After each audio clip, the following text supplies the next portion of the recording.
Hey, what's going on? How's everybody doing out there? Just kicking around doing nothing, so I thought I would do another video. For this video, I put on my old battle armor because this is another weird or messed up story or effed up story, whatever I'm calling it, about my life in the past. And this is what would have been wearing at the time it happened. Still kind of fits if I suck in my gut. And I was probably wearing this shirt too. Wouldn't have been wearing the hat though, because I didn't own it yet. And I wouldn't have been wearing this because I didn't make it yet. But anyway, just getting on with the story. Just kind of a weird story. It happened downtown Toronto, just off King Street. One night we were out somewhere. I think we were probably at Catch 22 or some other nightclub that was around back then. This is about 30 years ago. And I went down an alley to take a leak, and it was probably midnight-ish, between 12 and 1, somewhere around there. So anyway, I'm in the alley and I'm taking a leak, and then as I'm taking a leak, there's another guy who happened to be walking. We were sort of passing each other, and he saw the way I was dressed, and I saw the way he was dressed similar to me, and then he started asking me, if I was into music. Obviously, I'm not that one only human being on the planet who hates music, but no, obviously I was into music, and the kind of music he was into, and I can't remember the name of his band, but he had some cassettes, and he was asking, do you want to buy somebody who show me his cassettes, tapes, whatever, So anyway, we're sitting there, and we just hear this loud crash. Look who's back.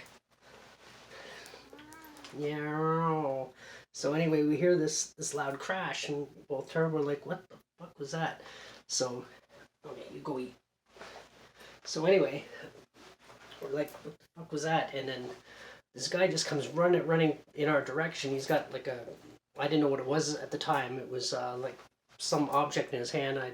Turned out it was a tire iron. And he comes at me, and I can't remember so long ago if he ran at me or if he tried to shove me out of the way. I don't know. I just know I ended up grabbing it because I didn't know if he was trying to hit me or what he was doing. So I grabbed him, and the guy keeps running. So me and this guy are just, the guy with the cassettes, we were just sort of looking at each other. What's going on? And then literally a second later, this other guy comes screaming around the corner, "Motherfucker, this and that," and everything else. And he's in nothing but underwear, and he's running right towards us. And so me and this guy, we just bolted. So this guy screamed and he had a big samurai sword over his head, and he's yelling and screaming, "I'm gonna kill you," and all this other stuff. So me and this guy are running, and I'm thinking like, okay, I don't have anything to do with this, so I'm just gonna go this way.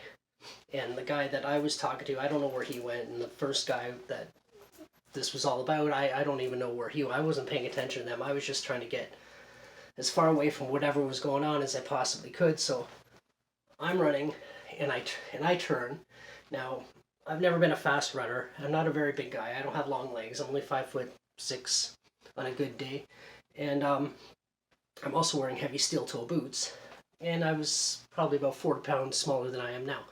So I'm just thinking, I want to get out of there. So I turn, and what I didn't realize when I turned, the guy with the sword, and again, I don't know what's going on. I just heard a smash, and then this guy comes running, and then this other guy comes running, and I didn't know if there was a fight, if it was drug related. I had no clue what was happening. So anyway, I turned to get away from the action, but as I turned, what happened was I shortened the distance between me and the guy in the sword. So me being the closest person, he runs at me. So next thing I know, we're at a van, and this is out on King Street, and there's bars all around. So they put on a great show for all the people that are out there on the patios and everything. Obviously, this is way, way before COVID and everything else, and people were still out and allowed to have fun. So anyway, we're staying at the van, and he's on one side, I'm on the other. We're doing one of these things. Now this guy he was taller than me. He was a lot better shape than I am, and he's holding a sword.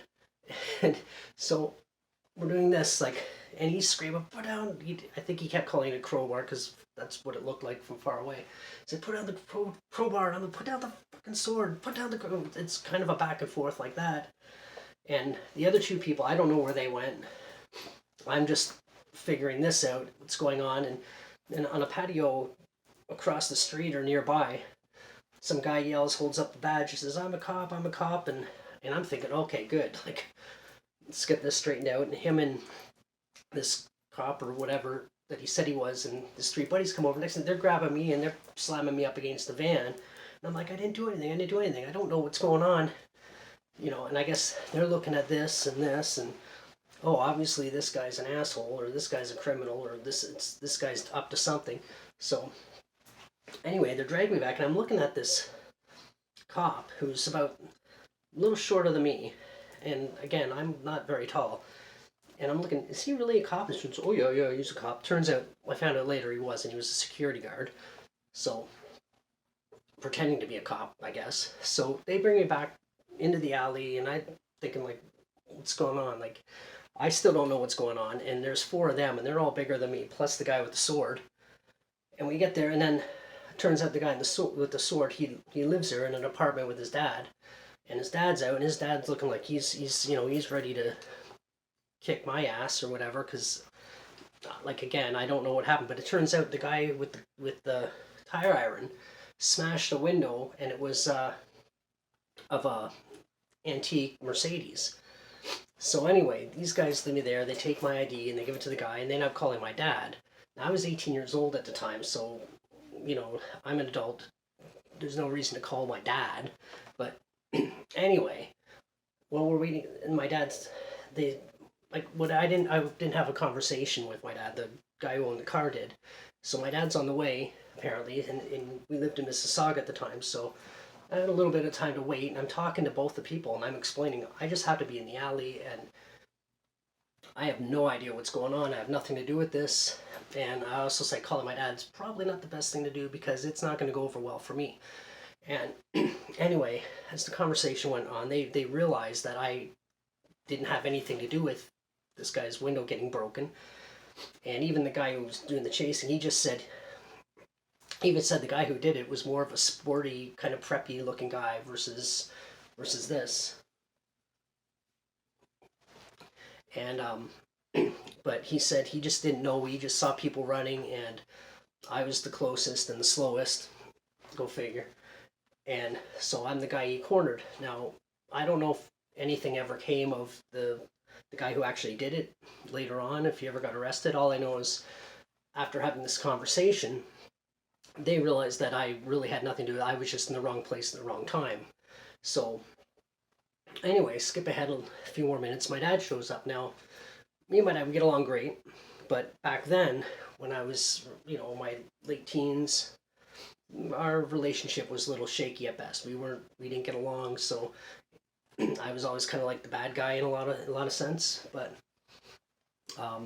anyway, so even when he came, they're saying, yeah, you know what, it wasn't him, and my dad's still kind of saying, well, maybe it was, and he's still insisting I pay for the window, and the guy who owned the car said, don't worry, it's insured, etc., etc., etc. And even they're saying, I don't think he had anything to do with it, or we're sure he didn't have anything to do with it. It was just in the wrong place, wrong time, bad timing. So anyway, the whole car ride home, and I'm like, I didn't have anything to do with it. I didn't have anything to do with it. They even said, and he's just going on and on. So anyway, we get back home, and then of course my mom's up, and then she's in. I mean, what drugs are you on? Blah blah blah. Now I was drunk. I'm not gonna pretend I wasn't. You know, I was, like I said, I was at the club and drinking. I wasn't shit faced or anything, but you know, and she's going on and on, and I'm just sitting there like, holy shit, like really, you know, like, and I think that was shortly before I just left home. Like I'm done with this for a while. But anyway, I get along great with my parents now. It was, you know, it was just not a good time. But anyway, it was just kind of an interesting story. It was, you know, just something weird and strange that happened. The funny thing is too, just to add on, now my dad is about this big, this wide. His arms are bigger than my legs. He's a big burly guy. And he says to me, once he realized, okay, he did do it and he was sort of getting it, like, he goes, well, next time you don't run. That's why it's like, well, I don't know about you, Mr. 200 pounds of muscle and adrenaline and fists, but 135-pound me at the time is like, I'm running when I see a guy screaming and yelling, swinging a sword around his head, swinging like a lunatic, or swearing and screaming and everything. I'm not sticking around to see if he's just going to run past me. No, I'm out. I'm gone. Sorry. And the only reason I got caught is because I was trying to get away from everything that was going on. Instead of running straight, I turned to just, okay, keep going. I have nothing to do with this. That's the only reason, is because I was the closest person. But anyway, as I said, I get along great with my parents now. It was just, you know, angry teen years, but just a funny, interesting, weird little story that happened downtown Toronto.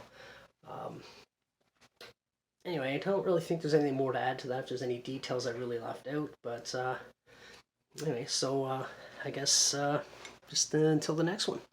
See you later.